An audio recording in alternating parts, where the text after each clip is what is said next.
ನೋಡಿ, ಬಸವನಗೌಡ ಪಾಟೀಲ್ ಯತ್ನಾಳ್ ಅವರನ್ನ ಬಿಜೆಪಿಯಿಂದ ಉಚ್ಚಾಟನೆ ಮಾಡಿದ ನಂತರ ಫಸ್ಟ್ ರಿಯಾಕ್ಷನ್ ಕೊಟ್ಟಿದ್ದಾರೆ ಬಿಜೆಪಿಯ ರಾಜ್ಯಾಧ್ಯಕ್ಷರಾದಂತಹ ಬಿವೈ ವಿಜೇಂದ್ರ ಅವರು. ಅವ್ರನ್ನ ನೋಟಿಸ್ ಕೊಟ್ಟು ತಿದ್ದುವಂತ ಕೆಲಸವನ್ನ ಮಾಡಿದ್ವಿ. ಕೇಂದ್ರದ ವರಿಷ್ಠರು ತಿದ್ದುವ ಕೆಲಸ ಮಾಡಿದ್ರು. ಬಿಜೆಪಿ ರಾಜ್ಯಾಧ್ಯಕ್ಷ ಬಿವೈ ವಿಜೇಂದ್ರ ಫಸ್ಟ್ ರಿಯಾಕ್ಷನ್ ಇದು. ವೈಯಕ್ತಿಕವಾಗಿ ಯತ್ನಾಳ್ ಅವರನ್ನ ಭೋಜನ ಕೂಟಕ್ಕೆ ಆಹ್ವಾನಿಸಿದೆ. ಅವರ ವಯಸ್ಸು, ಅನುಭವ ಎರಡರಲ್ಲೂ ಕೂಡ ನಾನು ಚಿಕ್ಕವನು. ಬನ್ನಿ ಹಾಗಾದ್ರೆ ಏನ್ ಹೇಳಿದ್ದಾರೆ ಕೇಳಿ.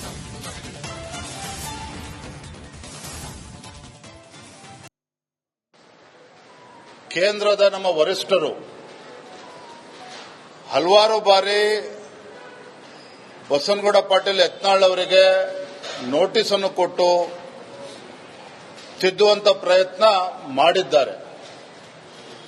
ರಾಜ್ಯದ ಅಧ್ಯಕ್ಷನಾಗಿ ನಾನು ಸಹ ಅಧ್ಯಕ್ಷ ಆಗಿ 2-3 ತಿಂಗಳಲ್ಲೇ ನಾನು ಒಂದು ಹೆಜ್ಜೆ ಮುಂದೋಗಿ ನಮ್ಮ ವಿಧಾನ ಪರಿಷತ್ ಸದಸ್ಯರಾಗಿರುವಂತಹ ರವಿಕುಮಾರ್ ಅವರು ಮತ್ತು ಇತರ ಪಕ್ಷದ ಮುಖಂಡರು ಯತ್ನಾಳ್ ಅವ್ರನ್ನ ಭೇಟಿ ಮಾಡಿ ಸಮಸ್ಯೆನ ಬಗೆಹರಿಸಿಕೊಳ್ತಕ್ಕಂಥ ಸಮಸ್ಯೆಗಳು ಕೂಡ ಯಾವುದೂ ಇರಲಿಲ್ಲ. ಅದು ಸಣ್ಣ ಪುಟ್ಟ ಗೊಂದಲಗಳು ಸರಿಪಡಿಸ್ಕೋಬೇಕು in the interest of the party.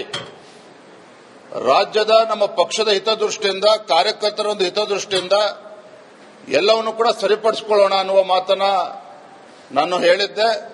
ಮತ್ತೆ ಸನ್ಮಾನ್ಯ ಯತ್ನಾಳ್ ಅವರಿಗೂ ಸಹ ಸದನ ನಡಿಬೇಕಾದ್ರೂ ಕೂಡ ನಾನೇ ವೈಯಕ್ತಿಕ ಅವ್ರನ್ನ ಭೇಟಿ ಮಾಡಿ, ನಾನು ಯಾಕೆ ಭೋಜನ ಕೂಟ ವ್ಯವಸ್ಥೆ ಮಾಡಿದಾಗ ಅವ್ರನ್ನೂ ಕೂಡ ನಾನು ಬರಬೇಕು ತಾವು ಅಂತೇಳಿ. ಎಲ್ಲಿವರೆಗೂ ಅಂತ ಹೇಳಿದ್ರೆ ಯತ್ನಾಳ್ ಅವರೇ ಯಾವುದೇ ವ್ಯತ್ಯಾಸಗಳು ಇರಲಿ ಸರಿಪಡಿಸ್ಕೊಳ್ಳೋಣ, ದಯವಿಟ್ಟು ನೀವು ಭೋಜನ ಕೂಟಕ್ಕೆ ಬರಬೇಕು ಅಂತ ನಾನೇ ಆಹ್ವಾನಿಸಿದ್ದೆ. ಯಾಕೆಂತ ಹೇಳಿದ್ರೆ ನಾನು ಯತ್ನಾಳ್ ಅವರಿಗೆ ತುಲನೆ ಮಾಡಿದ್ರೆ ವಯಸ್ಸಿನಲ್ಲೂ ಕೂಡ ಚಿಕ್ಕವನು, ಅನುಭವದಲ್ಲೂ ಕೂಡ ಚಿಕ್ಕವನು. ಹಾಗಾಗಿ ರಾಜ್ಯ ಇವತ್ತೇನು ಯಾವ ಅಪ್ಪ ಬಗ್ಗೆ ಮಾತನಾಡ್ತಿದ್ದರು, ಯಡಿಯೂರಪ್ಪನವರಿಂದ ಹಿಡಿದು ಅನಂತಕುಮಾರ್ ಆದಿಯಾಗಿ ರಾಜ್ಯದಲ್ಲಿ ಲಕ್ಷಾಂತರ ಕಾರ್ಯಕರ್ತ ಪರಿಶ್ರಮದಿಂದ ಭಾರತೀಯ ಜನತಾ ಪಾರ್ಟಿಗೆ ಇವತ್ತೊಂದು ಭದ್ರ ಬುನಾದಿ ಸಿಕ್ಕಿದೆ. ಇವತ್ತು ರಾಜ್ಯದಲ್ಲಿ ನೀವು ಯಾವುದೇ ಬಿಜೆಪಿ ನಾಯಕರನ್ನ ಹೆಸರು ಹೇಳಿ, ಎಲ್ಲರೂ ಇವತ್ತು ಯಡಿಯೂರಪ್ಪನವರ ಹೋರಾಟದ ಶ್ರಮ, ಯಡಿಯೂರಪ್ಪನವರು, ಅನಂತಕುಮಾರ್ ಅವರು, VS ಆಚಾರ್ಯ ಅವರು, ತಂಗಾ ಅವರು, ಅನೇಕ ಬಾರಿ ಮಾತನ್ನ ಹೇಳಿದ್ದೇನೆ. ಆದರೆ ಯಡಿಯೂರಪ್ಪನವರಂತ ಒಬ್ಬ ಹೋರಾಟಗಾರನನ್ನ ಯಾವ ಯಡಿಯೂರಪ್ಪನವರು ಪಕ್ಷವನ್ನು ಎಷ್ಟು ಎತ್ತರಕ್ಕೆ ತಂದಿಟ್ಟಿದ್ದಾರೆ ಅಂತ ಯಡಿಯೂರಪ್ಪನವ್ರ ಬಗ್ಗೆ ಅಪಮಾನವನ್ನು ಕೂಡ ಕಳೆದ 1 ವರ್ಷದಿಂದ ಸಹಿಸಿಕೊಂಡು ಬಂದಿದ್ದೇನೆ ಇನ್ the interest of the party. ಇವತ್ತು ನೋಡಿ, ಬ್ಯಾಂಕ್ ಅಲ್ಲಿ ಹಣ ಇಟ್ರೆ ಸೇಫ್ ಅನ್ನುವಂಥದ್ದು ಕಾಮನ್. ಆದ್ರೆ ಬ್ಯಾಂಕ್ ಅಲ್ಲಿ ಹಣ ಇಡೋದ್ ಬದಲು ಮನೇಲಿ ಇಟ್ಕೊಳ್ತೀನಿ ಅಂತ ಹೇಳಿದ್ರೆ ಕಳ್ಳರ ಕಾಟ. ಇನ್ನೊಂದ್ ಕಡೆಯಲ್ಲಿ ಸರ್ಕಾರ ರೂಲ್ಸ್ ಇದೆ, ಇಂತಿಷ್ಟೇ ಅಂತ ಲಿಮಿಟ್ ಇಟ್ಕೋಬೇಕು, ಹಣವನ್ನ ಜಾಸ್ತಿ ಇಟ್ಕೊಳ್ಳಂಗೂ ಇಲ್ಲ. ಸೊ ಆದ್ರೆ ಬ್ಯಾಂಕ್ ಅಲ್ಲಿ ಹಣ ಇಟ್ಟರು ಕೂಡ ಈಗ ಸೇಫ್ ಅಲ್ವಂತೆ. ಹಾಗಾದ್ರೆ ಯಾಕೆ? ಈ ಸ್ಟೋರಿ ನೋಡಿ.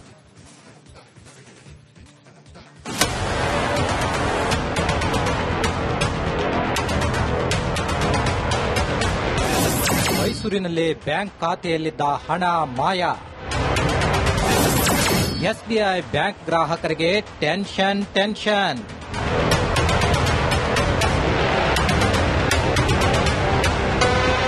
ಇದ್ದಕ್ಕಿದ್ದಂತೆ ಬ್ಯಾಂಕ್ ಅಕೌಂಟ್ನಲ್ಲಿ ಮೈನಸ್ ಬ್ಯಾಲೆನ್ಸ್. ಖಾತೆಗೆ ಹಾಕಿದ ಹಣ ಕ್ಷಣಾರ್ಧದಲ್ಲೇ ಮಂಗಮಾಯ. ಮೈಸೂರಿನಲ್ಲಿ ಎಸ್ಬಿಐ ಬ್ಯಾಂಕ್ನಲ್ಲಿದ್ದ ಹಲವರ ಖಾತೆಯಲ್ಲಿ ಇದ್ದಕ್ಕಿದ್ದಂತೆ ಮೈನಸ್ ಬ್ಯಾಲೆನ್ಸ್ ಆಗ್ತಿದೆ. ಯಾದವಗಿರಿ ಎಸ್ಬಿಐ ಶಾಖೆಯಲ್ಲಿ ಕಿರಣ್ ಅವರ ಖಾತೆಯಿಂದ 9,748 ರೂಪಾಯಿ, ವಿವೇಕಾನಂದ ವೃತ್ತದ ಎಸ್ಬಿಐ ಶಾಖೆಯ ರವಿ ಅಕೌಂಟ್ನಿಂದ 6,003 ರೂಪಾಯಿ ಹಣ ಮೈನಸ್ ಬ್ಯಾಲೆನ್ಸ್ ಆಗಿದೆಯಂತೆ.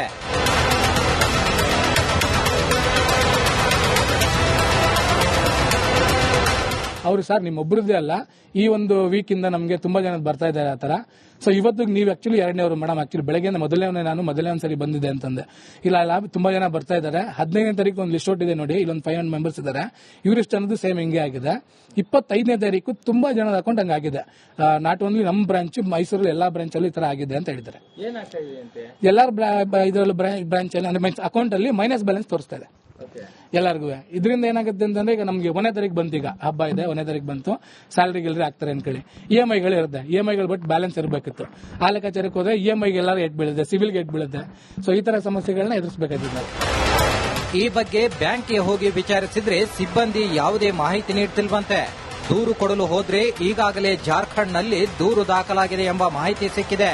ಆದ್ರೆ ಯಾವ ಕಾರಣಕ್ಕೆ ಹಣ ಈ ರೀತಿಯಾಗಿ ಅಕೌಂಟ್ನಲ್ಲಿ ಮೈನಸ್ ಆಗ್ತಿದೆ ಎಂಬ ಬಗ್ಗೆ ಮಾಹಿತಿಯನ್ನ ಬ್ಯಾಂಕ್ ಅಧಿಕಾರಿಗಳು ನೀಡುತ್ತಿಲ್ಲ. ಇಎಂಐ ಸಮಯ ಬಂದಿರೋದ್ರಿಂದ ಅಕೌಂಟ್ಗೆ ಹಣ ಜಮೆ ಮಾಡುವ ವಿಚಾರವಾಗಿ ಗ್ರಾಹಕರಿಗೆ ಗೊಂದಲ ಮೂಡಿದೆ.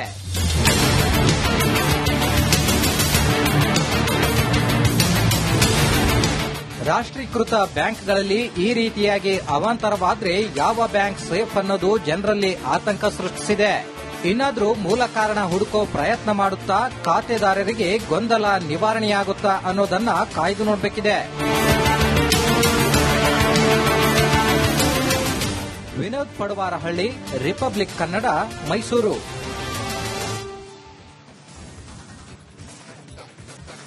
ನೋಡಿ, ಬಸವನಗೌಡ ಪಾಟೀಲ್ ಯತ್ನಾಳ್ ಅವರನ್ನ ಬಿಜೆಪಿಯಿಂದ ಉಚ್ಚಾಟನೆ ಮಾಡಿದ ನಂತರ ಫಸ್ಟ್ ರಿಯಾಕ್ಷನ್ ಕೊಟ್ಟಿದ್ದಾರೆ ಬಿಜೆಪಿಯ ರಾಜ್ಯಾಧ್ಯಕ್ಷರಾದಂತಹ ಬಿವೈ ವಿಜೇಂದ್ರ ಅವರು. ಅವ್ರನ್ನ ನೋಟಿಸ್ ಕೊಟ್ಟು ತಿದ್ದುವಂತ ಕೆಲಸವನ್ನ ಮಾಡಿದ್ವಿ. ಕೇಂದ್ರದ ವರಿಷ್ಠರು ತಿದ್ದುವ ಕೆಲಸ ಮಾಡಿದ್ರು. ಬಿಜೆಪಿ ರಾಜ್ಯಾಧ್ಯಕ್ಷ ಬಿವೈ ವಿಜೇಂದ್ರ ಫಸ್ಟ್ ರಿಯಾಕ್ಷನ್ ಇದು. ವೈಯಕ್ತಿಕವಾಗಿ ಯತ್ನಾಳ್ ಅವರನ್ನ ಭೋಜನಕೂಟಕ್ಕೆ ಆಹ್ವಾನಿಸಿದೆ. ಅವರ ವಯಸ್ಸು, ಅನುಭವ ಎರಡರಲ್ಲೂ ಕೂಡ ನಾನು ಚಿಕ್ಕವನು. ಬನ್ನಿ ಹಾಗಾದ್ರೆ ಏನ್ ಹೇಳಿದ್ದಾರೆ ಕೇಳಿ.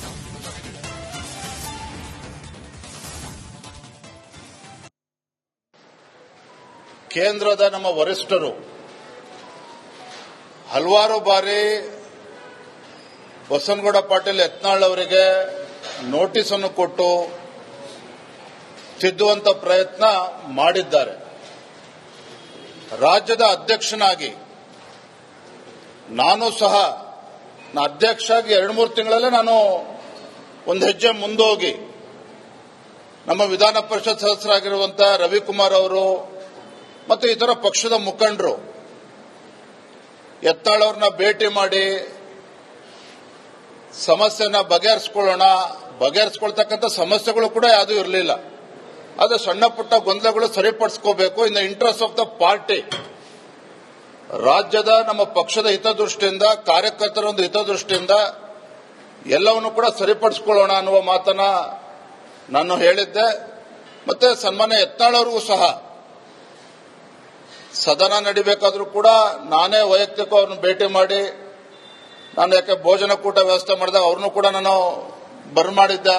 ಬರಬೇಕು ತಾವು ಅಂತೇಳಿ.